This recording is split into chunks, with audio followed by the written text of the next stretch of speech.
Hi friends, welcome to my channel Telugu tricks. ఈరోజు మన topic ఏంటంటే మన మొబైల్లో ఉండేటువంటి క్యాల్కులేటర్తో మన మొబైల్లోని ఫొటోస్ని కానీ వీడియోస్ని కానీ అలాగే ఎస్ఎంఎస్ని కానీ హైడ్ చేయడం, అంటే ఎవరికి కనిపించకుండా సెక్యూర్ చేసుకోవడం ఎలా అన్నది నేను చూపిస్తాను. దానికోసం ఏం చేస్తారంటే ప్లే స్టోర్లోకి వచ్చేసి ఇక్కడ క్యాల్కులేటర్ వాల్ట్ అని చెప్పి టైప్ చేసాము అంటే మనకి ఈ యాప్ వస్తుంది. ఈ యాప్ని ఇన్స్టాల్ చేసుకోండి. అలాగే ఇలాంటి లేటెస్ట్ అప్డేట్స్ అన్నీ మీరు ఫ్రీగా మీ మొబైల్లో పొందాలి అని అనుకుంటే ఈ కింద రెడ్ కలర్లో కనిపించేటువంటి ఈ సబ్స్క్రైబ్ బటన్ మీద క్లిక్ చేసి పక్కన వచ్చే బెల్ సింబల్ని ఓకే చేసుకోండి.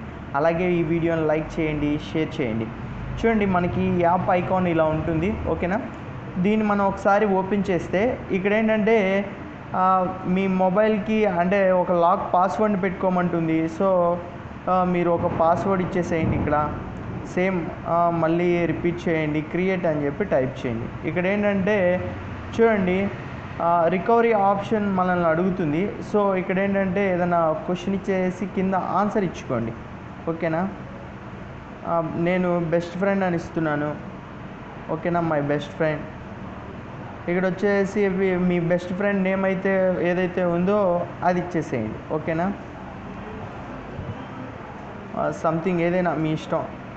ఇలా ఇచ్చిన తర్వాత ఏంటంటే మీకు ఇలా ఓపెన్ అవుతుంది. ఓపెన్ అయిన తర్వాత మీరు ఏ పాస్వర్డ్ అయితే ఇచ్చారో దాన్ని ఓకే మళ్ళీ ఇక్కడ ఒకసారి టైప్ చేసి చూస్తే మనకేంటంటే ఇక్కడ ఇలా వచ్చేస్తుంది అనమాట. ఓకేనా, వచ్చిన తర్వాత చూడండి, ఇక్కడ మీకు ఏవైతే మీరు సేవ్ చేసుకోవాలనుకుంటున్నావో అంటే సెక్యూర్ చేయాలనుకుంటున్నారో వాటిని ఇలా ఓపెన్ చేసి చూసేసుకోవచ్చు అన్నమాట. ఇక్కడ ఏంటంటే ఒక్క నిమిషం చూపిస్తాను. ఇక్కడ ప్లస్ సింబల్ కనిపిస్తుంది కదా, దీన్ని ఇలా కొట్టేసి ఫోటో ఆల్బమ్స్లోకి వెళ్ళిపోయిన తర్వాత మీరు ఇక్కడ చూస్తే చూడండి, నేను ఈ ఇమేజెస్ని ఏవైతే ఉన్నాయో వీటిని హైడ్ చేయాలనుకుంటున్నాను. వాటిని ఇలా టిక్ చేసేయండి. టిక్ చేసేసి ఇక్కడ యాప్ లాక్ పైన కనిపిస్తుంది కదా, దాన్ని అలా కొట్టేసేస్తే ఏంటంటే ఇవన్నీ యాప్ లాక్లోకి వచ్చేస్తాయి అన్నమాట. ఓకేనా, ఇక్కడ మీరు గుర్తుంచుకోవాల్సిన విషయం ఏంటంటే మీరు ఒకవేళ ఇవన్నీ హైడ్ అయిన తర్వాత ఈ యాప్ని అన్ఇన్స్టాల్ చేయాల్సి వస్తే వీటన్నిటిని అన్హైడ్ చేయాలన్నమాట. ఓకేనా, ఇలా అన్హైడ్ చేయకుండా మాత్రం ఎట్టి పరిస్థితుల్లోనూ మీరు అలా చేయకండి. అలా చేస్తే ఏమవుతుందంటే ఇవన్నీ డిలీట్ అయిపోవడానికి ఛాన్స్ ఉందన్నమాట. ఓకేనా, వీటన్నిటిని మనం కావాలి అనుకుంటే ఎక్కడికైనా సరే మూవ్ చేసేసుకోవచ్చు.